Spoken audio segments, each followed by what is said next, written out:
नमस्कार मित्रांनो. कोणत्याही परीक्षेमध्ये भूगोल विषयावर जवळपास 50 मार्काचा पेपर असेल तर 10 ते 15 प्रश्न यावर विचारतात.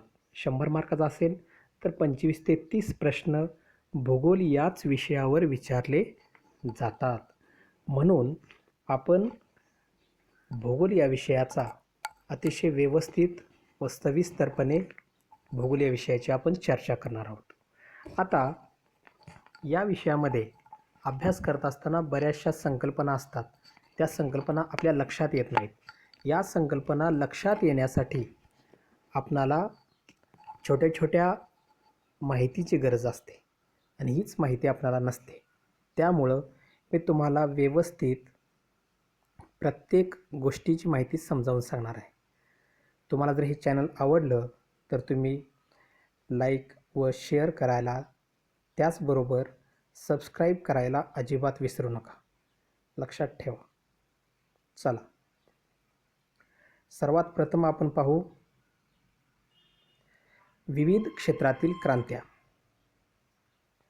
तर बघा, अनेक क्षेत्रामध्ये गाजलेले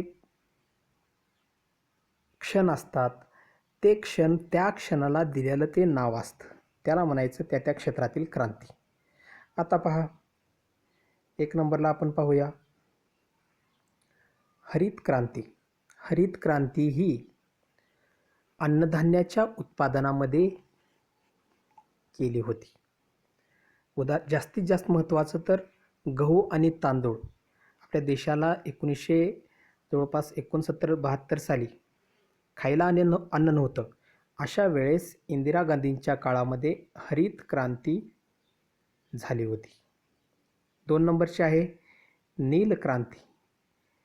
नील क्रांती ही माशांच्या उत्पादनामध्ये केलेली क्रांती आहे.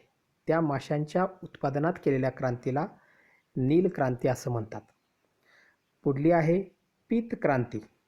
पीत क्रांती ही तेलबियाच्या जास्तीत जास्त उत्पादनासाठी केलेली ही क्रांती, म्हणजेच तेलबियाच्या उत्पादनासाठी असलेली क्रांती पीत क्रांती. सुवर्ण क्रांती. आता ही अनेक वेगवेगळ्या प्रकारची फळं असतात. त्या फळांचं जास्तीत जास्त उत्पादन व्हावं, त्याची वाढ व्हावी, त्यासाठी सुवर्ण क्रांती भारतामध्ये केलेली आहे. त्यानंतर पुढची क्रांती आहे सुवर्ण तंतू क्रांती. बघा, आता यामध्ये थोडासा फरक आहे. सुवर्ण क्रांती ही फळांच्या उत्पादनासाठी आहे, तर सुवर्ण तंतू क्रांती ही तागाच्या उत्पादनासाठी आहे. तंतू या शब्दावरून तुम्हाला लक्षात आलं पाहिजे की तंतू हे तागासाठीच वापरलं जातं. त्यानंतर पुढली क्रांती आहे कृष्ण क्रांती. ही पेट्रोलियम क्षेत्राच्या जास्तीत जास्त वाढीसाठी कृष्ण क्रांती केली आहे, किंवा त्या क्रांतीला, त्या उत्पादनाची जी क्रांती झाली त्याला दिलेलं हे नाव आहे. लक्षात ठेवा, त्याला दिलेलं हे नाव आहे. त्यानंतर पुढली आहे करडी क्रांती. खत उत्पादनामध्ये जास्तीत जास्त वाढ करण्यासाठी आपण ती जी क्रांती केलो त्याला म्हणायचं करडी क्रांती. तुम्ही पाहत असाल एखादं DAPचं पोतं कसं असतं करड्या रंगाचं, म्हणून त्या क्रांतीला नाव दिले करडी क्रांती. धवल क्रांती. आता धवल म्हणजे पांढरा शुभ्र. तर पांढरं काय असतं? दूध असतं. त्याच्या उत्पादनामध्ये जी क्रांती असते ती क्रांती, त्याला दिलेलं नाव धवल क्रांती. गुलाबी क्रांती. आता ही गुलाबी क्रांती वेगवेगळ्या क्षेत्रातील जे उत्पादन आहे त्या वाढवण्यासाठी दिलेलं हे नाव आहे. बघा, कोळंबीचं जर उत्पादन वाढवायचं असेल तर त्याला गुलाबी क्रांती म्हणतात. कांद्याचं उत्पादन वाढवायचं असेल तरीही त्याला गुलाबीच क्रांती म्हणतात. एखादं औषध असेल तर औषधाचं उत्पादन वाढवण्यासाठी सुद्धा गुलाबी क्रांतीच म्हणली जाते. किंवा जर झिंग्यांचं उत्पादन वाढवायचं असेल तरी त्याला गुलाबीच क्रांती म्हणलं जातं. आता पुढं पहा चंदेरी क्रांती. चंदेरी क्रांती ही अंड्यांच्या उत्पादनासाठी केली जाते. त्यानंतर अंडेसुद्धा पहा, अंडेसुद्धा काय असतात? चमकतात. मग त्या अंड्यांच्या जास्तीत जास्त वाढीसाठी चंदेरी क्रांती केली जाते. चंदेरी तंतुक्रांती. आता ही चंदेरी तंतुक्रांती, आता इथं पहा, चंदेरी म्हणजेच चांदीसारखी, तंतू म्हणजेच त्याचे लहान लहान तंतू. मग चांदीसारखे लहान तंतू कशाचे असतात? कापसाचे असतात. म्हणून चंदेरी तंतुक्रांती ही कापसासाठी आहे. अमृत क्रांती. अमृत क्रांती ही नद्या ज्या जोडणार आहेत भारत देशामध्ये, त्या नद्या जोडण्याचा जो प्रकल्प आहे त्यासाठी केलेली क्रांती ही अमृत क्रांती असते. लाल क्रांती. आता लाल काय असतं? तर टोमॅटो असतो किंवा एखादं मांस असतं. आता मांस तुम्ही पाहिला असेल की ते बऱ्याचसं लाल रंगाचं दिसतं. म्हणून टोमॅटोची जी क्रांती आहे किंवा मांसाची जी क्रांती आहे किंवा मांसाचं जे उत्पादन आहे वाढवायचं, त्यासाठी जी क्रांती केली जाते आणि त्यासाठी जे नाव दिलं जातं ती आहे लाल क्रांती. तपकिरी क्रांती. कोको. कोको तुम्ही पाहिला असाल. कोको हे एक प्रकारचं फळ आहे किंवा त्या कोकोपासून आपण हे तयार करतो, चॉकलेट तयार करतो. तर त्या चॉकलेट तयार करण्यासाठी जी क्रांती आहे किंवा त्या कोकोची जी क्रांती आहे त्याचं नाव आहे तपकिरी क्रांती. पुढला आहे गोल क्रांती. आता गोल काय असतं पहा, तुम्ही बटाटा पाहिला असेल तर त्या बटाट्यासाठी केलेली जी क्रांती आहे ती गोल क्रांती. पुढली नारंगी क्रांती. आता ही नारंगी क्रांती ही युक्रेनमधील क्रांती आहे. आलं लक्षामध्ये? कुठली क्रांती आहे? युक्रेनमधील. आणि शेवटची क्रांती आहे इंद्रधनुष्य. इंद्रधनुष्य हे वेगवेगळ्या रंगाचं असतं. मग त्यासाठीच आपलं जे शेतीचं क्षेत्र आहे त्या शेतीच्या क्षेत्रामध्ये सर्वंकष विकास व्हावा यासाठी केलेली ही क्रांती म्हणजेच इंद्रधनुष्य क्रांती होय. आता पहा, या जेवढ्या काही क्रांती आहेत, 17 क्रांत्या, या सर्व 17 क्रांतीची व्यवस्थित माहिती तुम्ही लक्षात ठेवा. जर एखादं तुम्हाला लक्षात नाही आलं तर परत एकदा तुम्ही हा व्हिडिओ पहा. तुम्हाला 100% या सर्व क्रांत्या लक्षात येतील आणि परीक्षेत तुम्हाला याच्यावरला एखादा प्रश्न विचारू शकतात. मग त्यावेळेस तुमच्या लक्षात येतं धवल क्रांती. मग धवल क्रांती म्हणजे काय सांगितलं होतं? तर धवल क्रांती म्हणजेच, धवल म्हणजे दूध, आणि त्या दुधासाठी जी असलेली क्रांती आहे त्याला म्हणायचं धवल क्रांती. मग बघा, तुमच्या लगेच लक्षात येईल, दुधासाठी असलेली ही जी क्रांती आहे त्या क्रांतीला, या क्रांतीला धवल क्रांती असं म्हणायचं. ओके, आलं हे तुमच्या लक्षात? चला,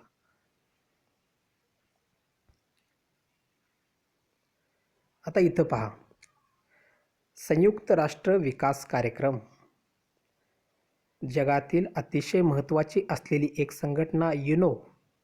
युनो या संघटनेचा असलेला एक महत्त्वाकांक्षी संपूर्ण जगाच्या नागरिकांच्या विकासासाठी हा कार्यक्रम राबवण्यात आला. या कार्यक्रमामध्ये 177 देशातील अनेक नागरिकांना त्यांच्या राहण्याची, त्यांच्या जीवन सुधारण्याची जी संधी आहे ती संधी उपलब्ध करून देणं खूप महत्त्वाचं आहे.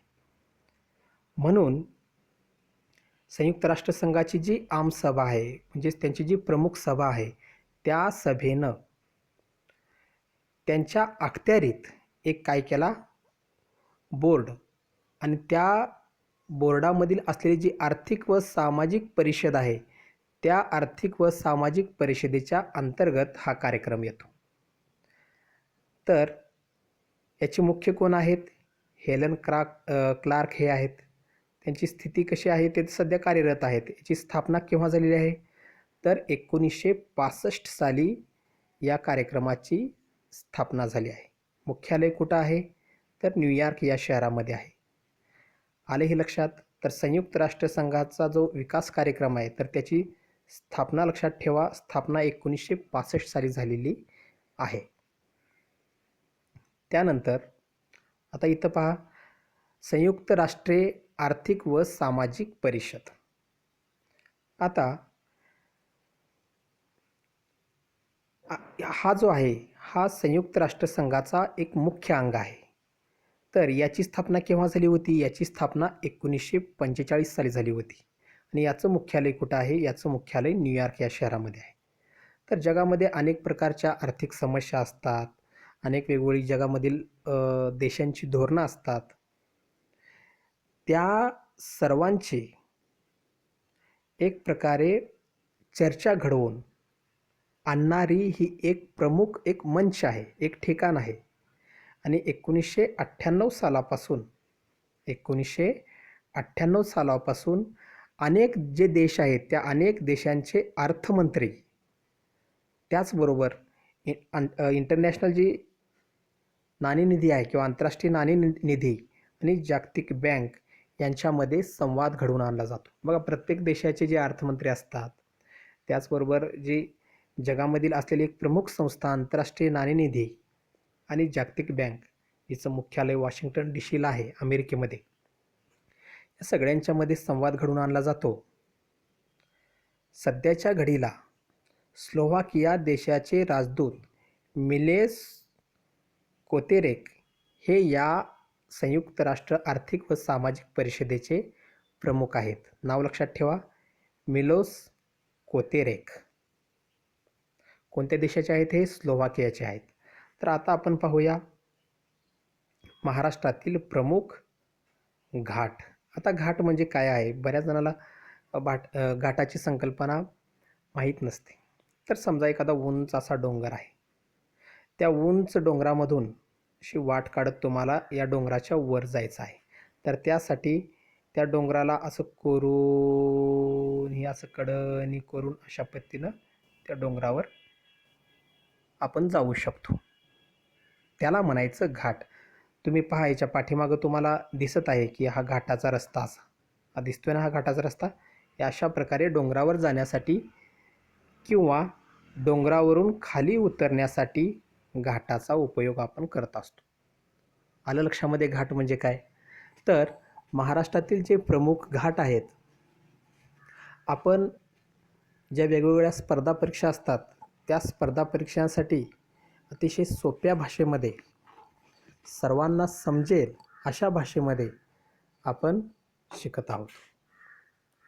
आणि माझा एकच उद्देश आहे की जास्तीत जास्त मुलांना हे लक्षात यावं, प्रत्येक पॉईंट समजावा, म्हणून मी व्यवस्थित समजावून सांगत आहे. तर पहा, महाराष्ट्रामध्ये आता घाट कुठे असतील? जिथं एखादा मोठा पर्वत आहे तर तिथंच घाट असणार, बरोबर ना? मग महाराष्ट्रामध्ये कोणता पर्वत आहे? तर महाराष्ट्रामध्ये पश्चिम साईडला सह्याद्री पर्वत आहे आणि उत्तरेला सातपुडा पर्वत आहे, बरोबर की नाही? मग पश्चिमेला असलेल्या या सह्याद्री पर्वताच्या पश्चिम बाजूला काय आहे? तर पश्चिम बाजूला कोकण आहे, बरोबर की नाही? पश्चिम बाजूला काय आहे? कोकण आहे. आणि पूर्वेला महाराष्ट्राचा हा पठाराचा भाग आहे.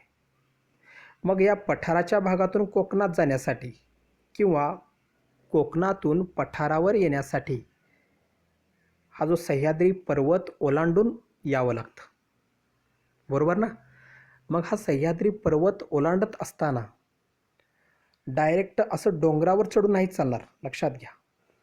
डायरेक्ट हा डोंगर आहे, असं डोंगरावर चढून नाही चालणार. तर त्यासाठी घाटाचा रस्ता केलेला आहे आणि घाटाच्या रस्त्यावरून डोंगरावर चालावं लागणार किंवा डोंगरावर चढावं लागणार. म्हणून हे घाट महाराष्ट्रामध्ये केलेले आहेत. मग आता हे जे घाट आहेत, हे घाट कोणकोणत्या मुख्य शहरांना जोडतात ते आपणाला इथं शिकायचं आहे. समजा आता इथं कोकणातील हे ठिकाण आहे आणि सह्याद्रीच्या उजव्या बाजूला हा सह्याद्री पर्वत आहे. या सह्याद्री पर्वताच्या उजव्या बाजूला इथं या पठाराचा एखादा शहर आहे आणि डाव्या बाजूला कोकणातील एखादं शहर आहे. या दोघांना जोडण्याचं काम कोण करतं? घाट, हा जो घाटाचा रस्ता आहे तो करतो. मग असे या रस्त्यांना दिलेली ही नावं आहेत, लक्षात घ्या. आंबोली घाट या रस्त्याला दिलेलं हे नाव आहे, आलं का लक्षात? हा जो रस्ता आहे हा घाटाचा आहे. मग या घाटाच्या रस्त्याला दिलेली ही नावं आहेत. ही नावं आपणाला कोणकोणत्या 2 ठिकाणांना हे घाट जोडतात तेच आपणाला पाहायचं आहे. पहिल्यांदा पहा, आंबोली घाट. हा आंबोली घाट बेळगाव व सावंतवाडी या 2 ठिकाणांना जोडतो. आता बेळगाव हे कर्नाटकमध्ये आहे, सावंतवाडी महाराष्ट्रात आहे. बरोबर की नाही? मग महाराष्ट्रातून डायरेक्ट कर्नाटकमध्ये एंट्री मारण्यासाठी खाली कोल्हापूरच्या बाजूला आंबोली घाटातून आपणाला जावं लागतं. लक्षात ठेवा, महाराष्ट्रात सर्वात जास्त पाऊस याच आंबोली घाटामध्ये पडतो. बरोबर की नाही? 2 नंबरचा आहे फोंडा घाट. आता हा फोंडा घाट कोणकोणत्या 2 मुख्य शहरांना जोडतो? तर खाली पहा, खाली कोकणामधील पणजी हे शहर आहे. आता हे पणजी हे शहर तर गोव्याची राजधानी आहे. म्हणजेच समजा तुम्हाला गोव्यातून महाराष्ट्रात यायचं आहे किंवा कोल्हापूरला यायचं आहे, तर तुम्हाला हा फोंडा घाटातूनच तुम्हाला यावं लागेल. आलं ना लक्षामध्ये? म्हणजेच तुम्हाला पणजीमधून जर कोल्हापूरला यायचं असेल किंवा कोल्हापूरमधून तुम्हाला पणजीला जायचं असेल, तर तुम्हाला फोंडा घाटातून जावं लागेल. आता पुढला पहा, आंबा घाट. हा जो आंबा घाट आहे, हा आंबा घाट कोणत्या 2 शहरांना जोडतो? कोल्हापूर व रत्नागिरी या 2 शहरांना जोडतो. कुंभार्ली घाट. कुंभार्ली घाट हा कराड व चिपळूण या शहरांना जोडतो. चिपळूण हे कोकणामधलं रत्नागिरीमधलं शहर आहे, तर कराड हे साताऱ्यामधलं आहे. तो कुंभार्ली घाट. त्यानंतर पुढं पहा, बोरघाट. बोरघाट हा पुणे व मुंबई यांच्यामध्ये बोरघाट आहे. लक्षात घ्या. तर मुंबई हे कोकणामधलं शहर आहे, तर पुणे हे पठारावरचं आहे. तर ह्या दोघांना जोडणारं बोरघाट हे घाट आहे. पुढं आहे दिवा घाट. हा जो दिवा घाट आहे तो पुणे आणि बारामती या 2 शहरांच्या मध्ये आहे. आता हे दोन्ही शहरं कुठं आहेत? तर हे दोन्ही शहरं पठारावर आहेत, परंतु पठारावर सुद्धा एखादा असा डोंगर असू शकतो. तर इकडल्या बाजूला समजा पुणे आहे, तर इथं बारामती आहे. तर या पुणे व बारामतीला जोडण्यासाठी जो घाट आहे त्याला म्हणायचं दिवा घाट. पुढचा घाट आहे थळघाट किंवा कसारा घाट. हा कसारा घाट नाशिक व मुंबई या 2 शहरांना जोडतो. तो घाट आहे थळघाट. माळशेज घाट. हा माळशेज घाट आळेफाटा व कल्याण या 2 शहरांना जोडतो. आणि शेवटचा घाट आहे कात्रज घाट. हा कात्रज घाट पुणे व सातारा या 2 शहरांना जोडतो. पुणे व सातारा या 2 शहरांना कात्रज घाटाने जोडलेला आहे. तुम्हाला इतिहासामध्ये गोष्ट माहीत असेल की बैलांच्या डोक्याला पलुते बांधून याच कात्रज घाटातून पळवून शिवाजी महाराज निसटून गेले होते. आठवते ना? तोच हा कात्रज घाट. अशा पद्धतीनं आपण महाराष्ट्रातील घाटांची माहिती आता घेतलेली आहे. तुम्ही व्यवस्थित एखादं पॉईंट व्यवस्थित लक्षात ठेवा. लक्षात नाही आलं तर परत व्हिडिओ पहा. तर तुम्हाला आवडलं तर या चॅनलला लाईक व शेअर आणि सबस्क्राईब करायला विसरू नका. आता आपण पाहू महाराष्ट्रातील प्रमुख जलसिंचन योजना. आता या जलसिंचन योजना या महाराष्ट्रातील आहेत एवढं लक्षात घ्या. आपण महाराष्ट्र, भारत, जग, त्याचबरोबर प्राकृतिक भूगोल जे सर्व व्यवस्थित अभ्यास आपण करणार आहोत. पहिल्यांदा पहा,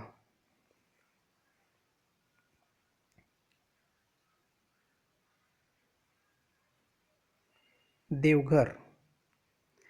देवघर हे पुणे जिल्ह्यामध्ये आहे. देवघर कुठं आहे? पुणे जिल्ह्यामध्ये आहे. पुणे गाव. आता बघा, इथं नाव पुणे गाव आहे, परंतु जिल्हा मात्र नाशिक आहे. तुम्हाला असं वाटेल की पुणे गाव आहे म्हणून ते पुण्यामध्ये आहे, असं नाही आहे, ध्यानात ठेवा. पुणे गाव ही जी जलसिंचन योजना आहे ती जलसिंचन योजना नाशिकमध्ये आहे. तर आता जलसिंचन योजना म्हणजे काय तुम्हाला 1 मिनिटामध्ये सांगतो. जलसिंचन योजना म्हणजेच एखादी नदी वाहत असेल तर त्या वाहणाऱ्या नदीवर धरण बांधायचं आणि धरण बांधून तिथून शेतीसाठी पाणी घेऊन जायचं, यालाच म्हणायचं जलसिंचन योजना. आलं लक्षामध्ये? जलसिंचन योजना. नदीवर धरण बांधून त्या धरणातून पाणी शेतीला वापरायचं, याला म्हणायचं जलसिंचन योजना. आता पुढे पहा, मांजरा मांजरा ही जलसिंचन योजना उस्मानाबाद जिल्ह्यामध्ये आहे. मांजरा कुठे आहे? उस्मानाबाद जिल्ह्यामध्ये. आणि ही मांजरा नदी उस्मानाबाद व लातूर यांच्या सीमेवरून वाहते. आलं लक्षामध्ये आलं. त्यानंतर नळगंगा नळगंगा ही नदी बुलढाणा या जिल्ह्यातून, किंवा ही जी नळगंगा ही योजना आहे, ही योजना बुलढाणा जिल्ह्यामध्ये आहे. गोदावरी, आता गोदावरी नदीवर प्रमुख जलसिंचन योजना आहे जायकवाडी. हे नाव तुम्हाला बऱ्याचदा तुम्ही ऐकलं असाल. परीक्षेमध्ये काय होतं की तुम्हाला फक्त महत्त्वाचं लक्षात राहतं, गोदावरी नदीवर जायकवाडी धरण आहे, परंतु असे जे लहान लहान असतात ते तुम्ही लक्षात ठेवायचे. उदाहरणार्थ देवघर हे पुणे जिल्ह्यामध्ये आहे, पुणेगाव नाशिक जिल्ह्यामध्ये आहे, मांजरा उस्मानाबादमध्ये आहे, नळगंगा बुलढाणा जिल्ह्यात आहे. आणि भीमा ही जी जलसिंचन योजना आहे,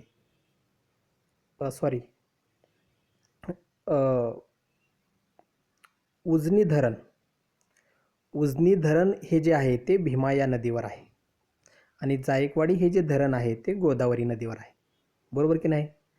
जायकवाडी ही जलसिंचन योजना गोदावरी नदीवर आहे आणि उजनी ही जलसिंचन योजना भीमा नदीवर आहे. आलं लक्षामध्ये? वर देताना थोडं काय झालं होतं, मांजरा दिलं होतं आणि उस्मानाबाद जिल्हा दिलं होतं, परंतु आता मात्र खाली इथं नद्या दिलेल्या आहेत. आलं लक्षामध्ये? ठीक आहे. त्यानंतर इथं पहा, आता तुम्हाला हे जे शहर दिसत आहे हे शहर आहे दोडाबेट्टा. हे शहर कसं आहे? दोडाबेट्टा. मी थोडासा मोबाईल आडवा करतो.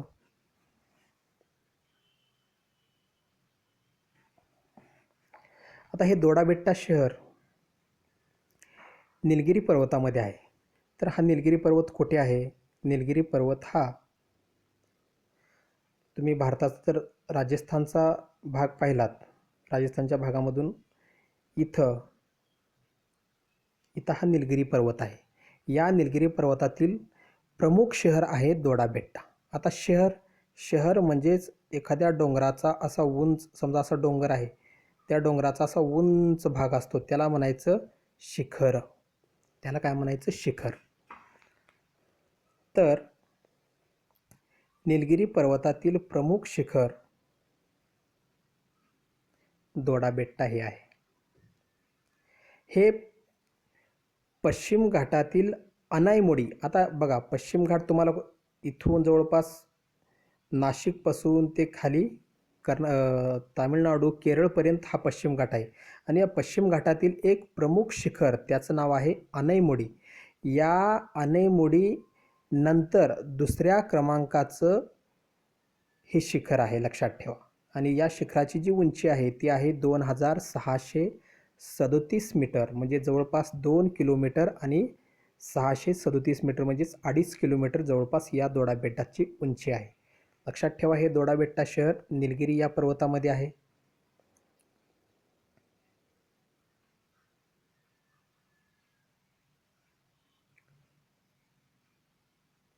सॉरी, एक मिनिट.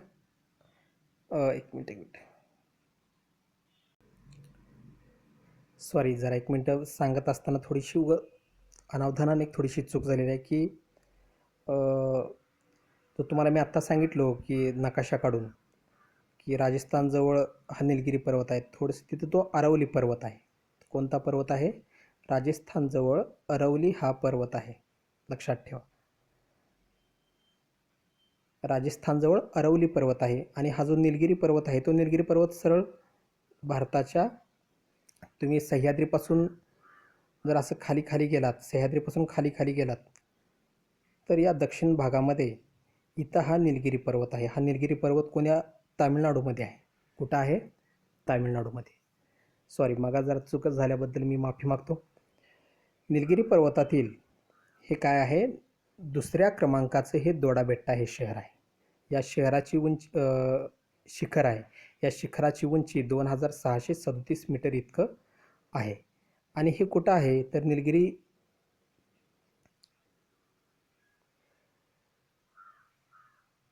या निलगिरीमध्ये उटक मंडलम म्हणजेच उटी, हा जो उटी हा जिल्हा आहे किंवा तालुका आहे, या तालुक्याच्या तालुक्यात जो अनैमोडी हे शिखर आहे त्याच्या दक्षिणेस 160 किलोमीटर अंतरावर आहे.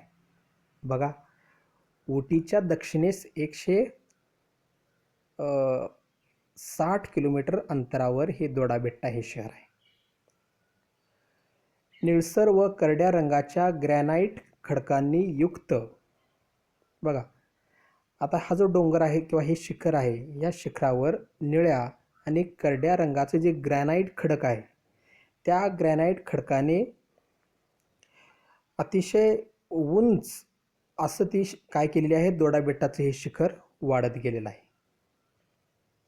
दोडाबेट्टा हे गवतानं आच्छादलेलं आहे, म्हणजे इथं भरपूर गवत आहे आणि याच परिसरामध्ये सिंकोनाची फार मोठ्या प्रमाणात लागवड होते. सिंकोना हा वृक्ष आहे, या वृक्षाची इथं जास्तीत जास्त लागवड केली जाते. म्हणजेच दोडाबेट्टासाठी तुम्ही लक्षात ठेवायच्या गोष्टी म्हणजेच ग्रॅनाइट खडक आणि सिंकोना ही झाडं. याचबरोबर इथं एक वेधशाळा आहे, म्हणजेच हवामानाचं जे काही अंदाज घ्यायचा आहे त्या हवामानाच्या अंदाज घेण्यासाठी इथे एक वेधशाळा आहे आणि उन्हाळ्यामध्ये अनेक लोक इथं पर्यटनासाठी सुद्धा येतात. तर अशा पद्धतीनं आपण आता दोडाबेट्टाची माहिती पाहिली. आता आपण माहिती पाहूया पतकई टेकड्याची. आता ह्या ज्या पतकई टेकड्या आहेत या टेकड्यांची आपण माहिती घेऊया. या पतकई टेकड्या आहेत कुठे? तुम्हाला माहीत असेल की खासी, गारो, जैतिया या ज्या टेकड्या आहेत या टेकड्या भारताच्या पूर्व भागामध्ये आहेत. तसं या पतकई टेकड्या भारत आणि बांगलादेश यांच्या सीमेवर आहेत. भारत आणि बांगलादेश यांच्या सीमेवर आहेत. आता या ज्या टेकड्या आहेत या टेकड्या पहा 25-30. आता हे काय लक्षात ठेवायची एवढी गरज नाही, पण या ज्या पतकई टेकड्या आहेत या टेकड्या बघा ईशान्य व नैऋत्य अशा पसरलेल्या आहेत. कशा पसरलेल्या आहेत? ईशान्य व नैऋत्य या अशा पसरलेल्या आहेत. नैऋत्येकडे त्या नागा टेकड्यामध्ये समाविष्ट होतात आणि पुढं तिथून ती जी ब्रह्मदेश आहे किंवा आजच्या काळातला जो म्यानमार आहे त्या म्यानमारमधील ही जी उजव्या बाजूला अशी एक रांग येते डोंगराची, त्याला म्हणायचं आराकान योमा. काय म्हणायचं? Arakan Yoma. ती डोंगराची श्रेणी आहे, त्या श्रेणीमध्ये या पतकई टेकड्या जाऊन मिळतात. लक्षात ठेवा, या पतकई टेकड्या भारत आणि ब्रह्मदेश या दोन देशांच्या बाँड्रीवर किंवा सरहद्दीवर आहेत. आता याची जी उंची आहे ती उंची किती आहे? ती उंची पहा, ती उंची 2438 ते 2743 मीटर इतकी उंच आहे. आणि जर 2 किलोमीटर म्हणजे 2.5 किलोमीटर सरासरी जर तुम्ही धरलात तर इतकी त्याची उंची आहे. सरमती हे 2826 मीटर इतक्या उंचीचं या पतकई डोंगरातील सर्वात उंच शिखर आहे. शिखराचं नाव लक्षात ठेवा, सरमती.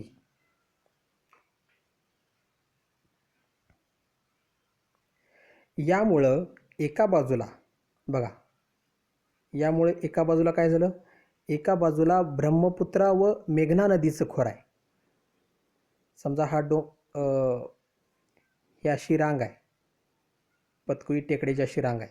तर एका बाजूला ब्रह्मपुत्रा व मेघना नद्यांचं खोर आहे, तर दुसऱ्या बाजूला इरावती व चिंदुविन या दोन नद्यांचं खोर आहे. म्हणजेच एका बाजूला ब्रह्मपुत्रा व मेघना नद्यांचं खोर आहे, तर दुसऱ्या बाजूला इरावती व चिंदुविन नद्यांचं खोर आहे. आलं तुमच्या हे लक्षात? ठीक आहे. लेडो, तैगनी हा मार्ग या टेकड्यांच्या मधून काढलेला आहे. त्याचबरोबर प्यामसा ही खिंड अतिशय प्रसिद्ध अशी खिंड आहे.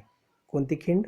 पामसा ही जी खिंड आहे ही खिंड प्रसिद्ध आहे आणि या पॉम्सा खिंडीतूनच भारतातून बांगलादेशात जाता येतं, लक्षात ठेवा. कधी प्रश्न तुम्हाला परीक्षेमध्ये विचारला जाऊ शकतो की भारतातून जर बांगलादेशामध्ये तुम्हाला जायचं असेल तर कोणत्या खिंडीतून जातात, तर पॉम्सा ही खिंड आहे. 13व्या शतकामधील बघा, 13व्या शतकामध्ये ज्या अहोम टोळ्या होत्या त्या अहोम टोळ्या ह्या ज्या टेकड्या आहेत पतकुई टेकड्या या ओलांडून आपल्या भारतामध्ये आल्या होत्या. ह्या अहोम टेकड्या कुठल्या होत्या, तर या टेकड्या म्यानमारमधील होत्या. आता म्यानमार आणि ब्रह्मदेश हा एकच लक्षात घ्या. म्यानमार आणि ब्रह्मदेश हा एकच. याचं जुनं नाव आहे ब्रह्मदेश, आजचं नाव आहे म्यानमार. आता हा जो भाग आहे या भागामध्ये नागा लोक खूप मोठ्या प्रमाणात राहतात. आलं लक्षामध्ये? ठीक आहे. आता पुढं पहा.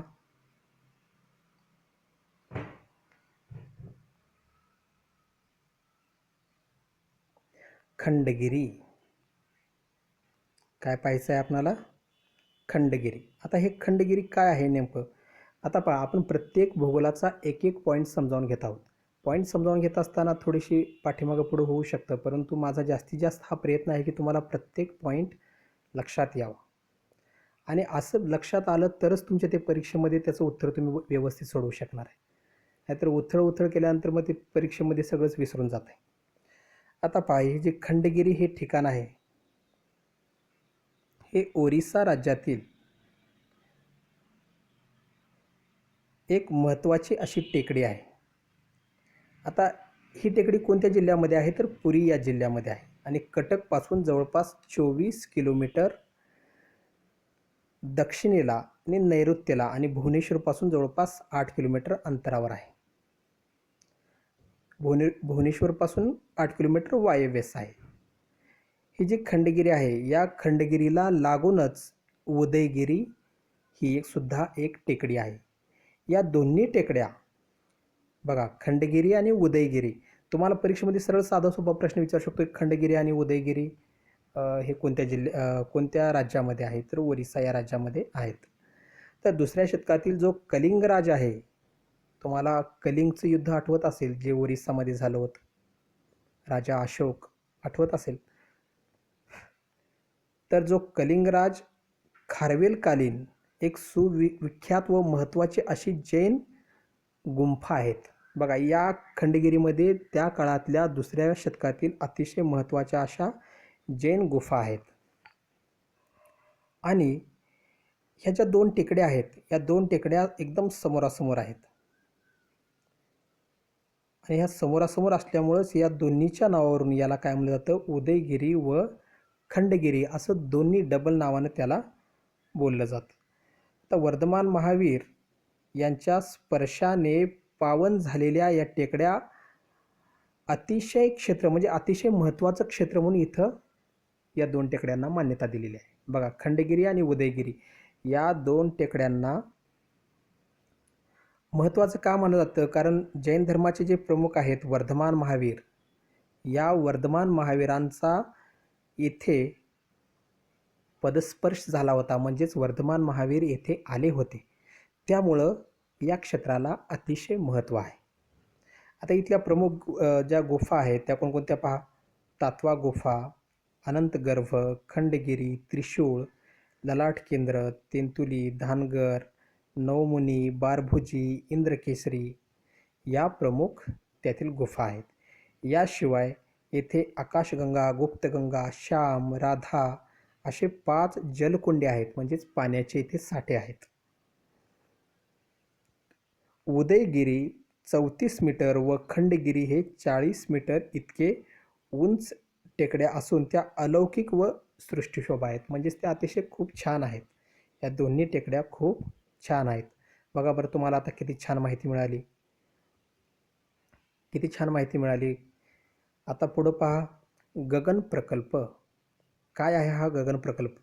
एक एक पॉईंट जर व्यवस्थित लक्षात घेतला तर परीक्षेमध्ये असंच विचारते, गगन प्रकल्प कशाबद्दल आहे, मग त्यावेळेस आपल्याला लक्षात येत नाही. आता भारताची जी आपण विमानानं वाहतूक करतो ना, विमानानं जी आपण वाहतूक करतो ती विमानानं वाहतूक करत असताना कुठं ॲक्सिडेंट होऊ नये, त्याच्यामध्ये अचूकपणा असावा. कोणते विमान कुठं आहे, समजा एखादं विमान इथं असेल, दुसरे विमान इथं असेल, तर त्या प्रत्येक विमानासाठी एक अचूक अशी सगळ्यावर नियंत्रण ठेवणारी एक GPS प्रणाली असावी. म्हणजेच जमिनीवरून कोणते विमान कुठं आहे ते लक्षात यावं. यासाठी भारत सरकारनं हा जो गगन प्रकल्प आहे, तो गगन प्रकल्प इस्रो आणि ऑल इंडिया जी एव्हिगेशन ऑथॉरिटी आहे, त्या दोघांनी मिळून हा प्रकल्प हाती घेतलेला आहे. दिल्ली तसंच मुंबई इथं या जो गगन प्रकल्प आहे याच्या आधुनिकीकरणाचं काम सुरू आहे. आलं लक्षामध्ये गगन प्रकल्प? एव्हिएशन ऑथॉरिटी ऑफ इंडिया अशा पद्धतीचा हा गगन प्रकल्प आहे. चला आता आपण पुढे पाहूया. गाळाची मृदा. आता ही गाळाची मृदा कोठे असते? आपण एखादा पॉईंट दुसऱ्या पॉईंटमध्ये मिक्स होत जाईल असं तुम्हाला वाटेल, किंवा सर असं ओळीनं शिकवत नाहीत असं. पण याचा अर्थ लक्षात घ्या. तुम्हाला अचानक परीक्षेमध्ये प्रश्न विचारत असताना एकाच असं धड्यावरले विचारतात का? विचारत नाहीत. तुमचंही मन तसं तयार व्हावं. परीक्षेमध्ये समजा एखादा प्रश्न नदीवर विचारतात, दुसरा प्रश्न डायरेक्ट खनिजावर विचारतात, तिसरा प्रश्न डायरेक्ट आकाशातला विचारतात. म्हणून आपण असे वेगवेगळे पॉईंट मिक्स करून घेत आहोत. गाळाची मृदा. आता ही गाळाची मृदा कुठे असते? तर जिथं एखादी नदी अशी वाहत येत आहे आणि नदीनं वाहत येऊन असा जो गाळ इथं साठवून ठेवलेला आहे, तर या ठिकाणी गाळाची मृदा तयार होते. आलं लक्षामध्ये तुम्हाला गाळाची मृदा कुठे तयार होते? तर गाळाची मृदा ही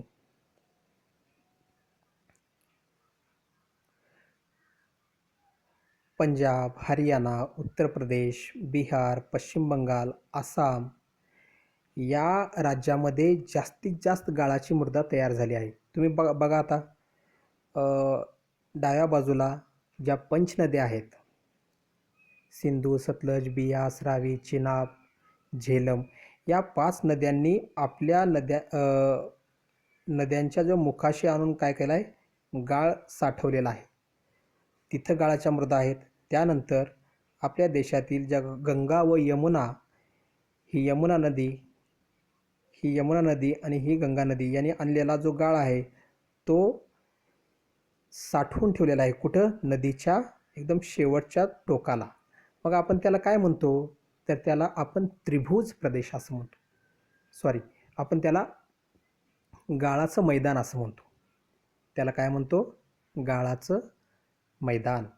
मग आता हे गाळाचं मैदान अनेक नद्यांनी वाहून आणलेल्या मातीच्या निक्षेपणामुळं तयार होतं. म्हणजेच माती वाहून येते आणि एका ठिकाणी येऊन साठते.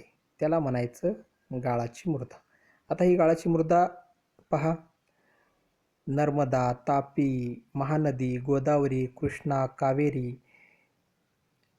या ज्या नद्यांची खोरी आहेत, त्याचबरोबर जो त्रिभुज प्रदेश आहे या ठिकाणी तुम्हाला ही गाळाची मृदा दिसेल. त्याचबरोबर तुम्ही उत्तर भारताचे जे काही राज्य पहा, उदाहरणार्थ गंगा यमुनेचा जो प्रदेश आहे तो बिहार, उत्तर प्रदेश, पश्चिम बंगाल या राज्यामध्ये तुम्हाला जास्तीत जास्त गाळाची मृदा दिसेल. आणि या गाळाच्या मृदेमध्ये ऊसाचं पीक खूप महत्त्वाचं आहे. इथं ऊस पिकवला जातो. तर याचं जे क्षेत्र आहे तर ते क्षेत्र पहा, जवळपास 15 लक्ष, म्हणजेच आपल्या भारताची जेवढी काही मृदा आहे त्या मृदेतील जवळपास 45.6% एवढं क्षेत्र या गाळाच्या मृदेनं व्यापलेलं आहे. आता इथं काय काय येतं? तरी तुम्ही भारताच्या पूर्वेला जी नदी आहे त्या नदीचं नाव सांगा. ब्रह्मपुत्रा नदी, बरोबर की नाही? ही जी ब्रह्मपुत्रा नदी आहे त्या ब्रह्मपुत्रा नदीच्या जो प्रदेश आहे त्या प्रदेशामध्ये चहाचं पीक आसाममध्ये जास्तीत जास्त मोठ्या प्रमाणात घेतलं जातं. त्याचबरोबर तुम्ही पंजाबमध्ये पहा, उत्तर प्रदेश, बिहारमध्ये पहा, तांदळाचं पीक जास्त घेतलं जातं, ऊसाचं घेतलं जातं. त्याचबरोबर याच गाळाच्या मृदेमध्ये ज्वारीचंही पीक घेतलं जातं आणि बाजरीचंही घेतलं जातं. बघा, तृणधान्यसुद्धा घेतले जातात. कडधान्ये, मका, गहू, ताग, कापूस, तेलबिया यांचंसुद्धा उत्पादन या मातीमध्ये घेतलं जातं. आता तुम्हाला आठवतच असेल, मका उत्पादनामध्ये सुद्धा उत्तर प्रदेश अतिशय सधन आहे. तागाचं उत्पादन पश्चिम बंगालमध्ये जास्त घेतलं जातं. तर पश्चिम बंगालमध्ये जो सुंदरबनचा त्रिभुज प्रदेश आहे, तो गाळाच्या मातीनंच तयार झालेला आहे. अशा पद्धतीनं गाळाची मृदा तुमच्या लक्षात आली असेल. आता आपण पुढली मृदा पाहू. कापसाची काळी रेगूर मृदा. आता ही जी कापसाची काळी मृदा म्हणजेच आपला जो महाराष्ट्राचा किंवा समजा आपल्या भारताचा हा नकाशा आहे, या नकाशामधील जो दक्षिणेचा हा भाग आहे ना, या दक्षिणेच्या भागाला आपण म्हणतो डेक्कन ट्रॅप किंवा दख्खनचं पठार. काय म्हणतो त्याला? दख्खनचं पठार. आता या दख्खनच्या पठारावर जी मृदा आहे ती मृदा आहे रेगूर मृदा. ती कोणती मृदा आहे? रेगूर मृदा. मग या रेगूर मृदेमध्ये जास्तीत जास्त कापूस पिकवला जातो, म्हणून कापसाला काळ्या मातीतील पांढरं सोनं असं म्हणलं जातं. तर आता ही रेगूर मृदा कुठे कुठे आहे? तर बघा, तुम्हाला मी नकाशामध्ये काढून सांगितलं होतं की जो दक्षिणेचा भाग आहे तरी इथं ही मृदा आहे. तर आता इथं तुम्ही राज्यांची नावं पहा. महाराष्ट्र, गुजरात, मध्य प्रदेश, कर्नाटक, आंध्र प्रदेश आहेत ना सगळे. उत्तर भारतामध्ये तुम्हाला जास्त दिसणार नाही आहे, कारण उत्तर भारताचा भाग हा वेगळ्या प्रकारच्या मातीनं खडकानं तयार झाला आहे. परंतु ही रेगूर मृदा मात्र दक्षिण भारतामध्येच आहे, म्हणजेच अर्ध्या भारताच्या खालीच आहे. लक्षात घ्या, तामिळनाडू याच राज्यामध्ये ही रेगूर मृदा आहे. तर आता ज्या नद्या आहेत त्या पहा, कृष्णा, गोदावरी, नर्मदा, तापी. तुम्हाला आले लक्षात लगेच. या ज्या 4 नद्यांच्या खोऱ्यामध्ये ही रेगूर मृदा तयार आहे. लक्षात ठेवा, नद्यांनी ही मृदा तयार केली नाही, तर भारतातील असलेला जो डेक्कनचा खडक आहे किंवा दख्खनचा जो खडक आहे, त्या खडकामुळेच ही माती तयार झालेली आहे. आता या मातीचं वैशिष्ट्य सांगायचं म्हणजेच, तुम्ही समजा या मातीमध्ये पाणी होता, तर ही माती पाणी धरून ठेवते आणि थोड्या वेळानं लगेच पुन्हा सुटीही होते. आणि पिकासाठी अतिशय चांगली अशी माती म्हणजेच रेगूर मृदा आहे. आता या मातीनं किती क्षेत्र व्यापलं आहे? तर या मातीनं जवळपास 5.46 लक्ष इतकं क्षेत्र व्यापलेलं आहे. आणि याची जर टक्केवारी पाहिला तर जवळपास भारतातील एकूण जे मृदेचं क्षेत्र आहे त्याच्या 16.6% इतकं क्षेत्र या मातीनं व्यापलेलं आहे. आता यामध्ये कोणकोणती पिकं येतात? तर यामध्ये पहा, अनेक प्रकारचे तृणधान्य येतात. म्हणजेच तूर येते, त्यानंतर हरभरा येतो, चवळी येते, मटकी येते, तेलबिया येतात, म्हणजे सोयाबीन येतं, त्यानंतर कारळं येतं. अशा अनेक प्रकारचे तेलबिया येतात. भाजीपाला तर खूप चांगल्या पद्धतीने येतो. त्याचबरोबर पहा, संत्री, नागपूरचे संत्री तुम्हाला आठवत असतील. नागपूरला हीच मृदा आहे, रेगूर मृदाच. मोसंबी, द्राक्षे तुम्हाला माहीत असेल, सातारा, सांगली.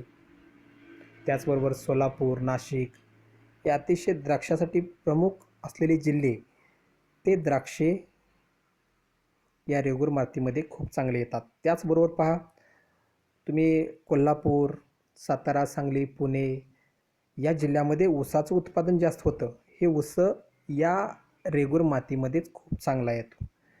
कापूस हा सुद्धा विदर्भामध्ये अमरावती, वाशिम, अकोला या जिल्ह्यामध्ये कापसाचं उत्पादन जास्तीत जास्त होतं. तंबाखू कोल्हापूरला खूप जास्त पिकली जाते. ज्वारी सोलापूरला पिकली जाते. बाजरी तुम्हाला इकडं धुळे, नाशिक साईडला दिसेल. कडधान्य तर ऑल महाराष्ट्रामध्ये तुम्हाला सगळीकडे दिसतील. महाराष्ट्रामध्ये प्रमुख जर माती कोणती असेल तर रेगूर मृदा आहे, लक्षात ठेवा. महाराष्ट्रातील प्रमुख माती रेगूर मृदा आहे. आता यावर जर तुम्हाला एखादा प्रश्न विचारला तर तुम्हाला तो अतिशय चांगल्या पद्धतीने सोडवता येईल. आता पुढली माती आहे तांबडी मृदा. कोणती माती आहे? तांबडी मृदा. आता ही तुम्ही जर कधी कोकणामध्ये फिरायला गेला असाल किंवा पणजी आणि मुंबई किंवा पणजी आणि मुंबई हा जो नॅशनल हायवे आहे, त्या हायवेनं जर तुम्ही कधी गेला असाल तर तुमच्या लक्षामध्ये एक गोष्ट लगेच येईल. कोणती गोष्ट? की तो हायवे तयार करत असताना ते जे डोंगर खोदले आहेत, त्या खोदलेल्या डोंगरातून जवळपास तुम्ही एक 200-200 फूट जरी डोंगर खोदला तरी एकदम लाल रक्तासारखी तुम्हाला माती दिसेल. ती माती म्हणजेच तांबडी माती. ती माती म्हणजेच कोणती? तांबडी माती. आता ही तांबडी माती कुठं कुठं आहे तर पहा, मी आत्ता सांगितलं होतो की तुम्हाला पणजी आणि मुंबईचा जो हायवे सांगितला होता तिथंच महाराष्ट्राचा आग्नेय भाग या बाजूला, म्हणजे जवळपास तुम्ही ह्याच्यामध्ये गेलात गडचिरोली गोंदिया या बाजूलाही गेला तर तुम्हाला ती दिसेल. त्याचबरोबर तामिळनाडू, कर्नाटक, आंध्र प्रदेशचा जो ईशान्य भाग आहे त्या ईशान्य भागामध्ये आहे ओडिशा, बिहार, झारखंड, राजस्थानमधील ज्या अरवली टेकड्या आहेत, जे मग आपलं चुकलं होतं तेच राजस्थानमधील अरवली टेकड्या, त्या अरवली टेकड्यामध्ये त्याचबरोबर पश्चिम बंगालमधील मेदिनीपूर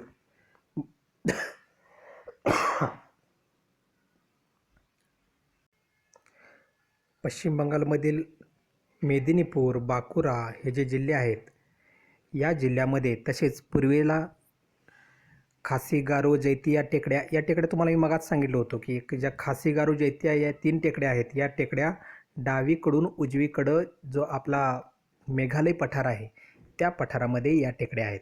आणि उत्तर प्रदेशातील बंदा, झाशी, हमीरपूर या जिल्ह्यामध्ये सुद्धा या टेकड्या आहेत. आता याचं क्षेत्र किती आहे तर याचं क्षेत्र जवळपास 3.5 लक्ष, म्हणजे जवळपास 10.16% इतकं याचं क्षेत्र आहे. या तांबड्या मातीमध्ये कोणकोणती पिकं मग चांगली येतात तर यामध्ये पहा, यामध्ये भात, नाचणी, तंबाखू, ऊस, रताळी, भुईमूग, भाजीपाला ही पिकं अतिशय चांगल्या पद्धतीनं येतात. भात येतो, नाचणी येते, तंबाखू, ऊस, रताळी, भुईमूग, भाजीपाला ही पिकं अतिशय चांगल्या पद्धतीने या मातीमध्ये येतात. आता ही पहा, तुम्हाला जी मगाच सांगत होतो ना मी, ती ही माती, लाल माती कोकणातील. कोकणामध्ये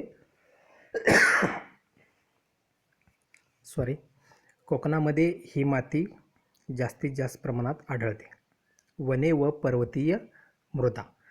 तर जे हिमालय आहे त्या हिमालयाच्या पर्वतरांगा, त्याचबरोबर सह्याद्रीचा जो घाटमाथा आहे, पूर्व घाट म्हणजेच आपल्या भारत देशाचा हा जो नकाशा जर धरलात तर इथं जे आहे तो पूर्व घाट, सह्याद्रीचा जो डोंगराचा भाग, त्यानंतर असं हिमालयाचा असलेला हा भाग, इथं ही वने व पर्वतीय मृदा आढळते. त्याचबरोबर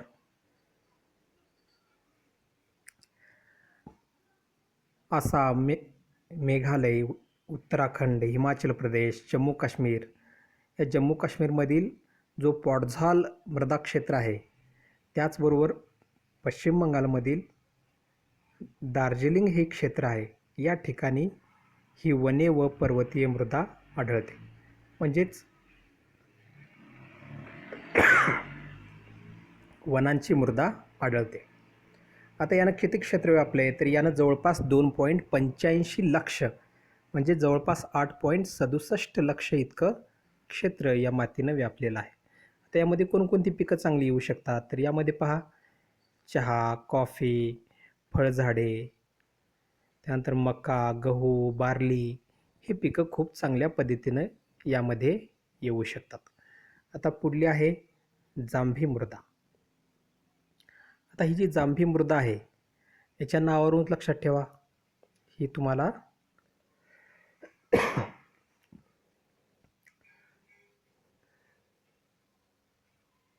थोडीशी तांबड्या रंगाची तुम्हाला दिसणार आहे. तर सह्याद्रीचा जो घाटमाथा आहे तो घाटमाथा, पूर्व घाट, राजमहल टेकड्या, त्यानंतर द्वीप म्हणजेच आपल्या पठाराचा काही भाग, त्यानंतर भारताचा जो पूर्व भाग आहे ना त्या पूर्व भागाचा जो डोंगराळ प्रदेश आहे तिथं कर्नाटकामधील काही जिल्हे त्याचबरोबर आत्ता ही लक्षात ठेवा. म्हणजेच कोकणातील जी माती आहे ती माती महाराष्ट्रातील रत्नागिरी, सिंधुदुर्ग आणि कोल्हापूर जिल्हे या जिल्ह्यामध्ये जी माती आढळते, मी मागाशी सांगत होतो, ती माती जांभ जांभी जा जांभा मृदा किंवा जांभी मृदा ही आहे, लक्षात ठेवा.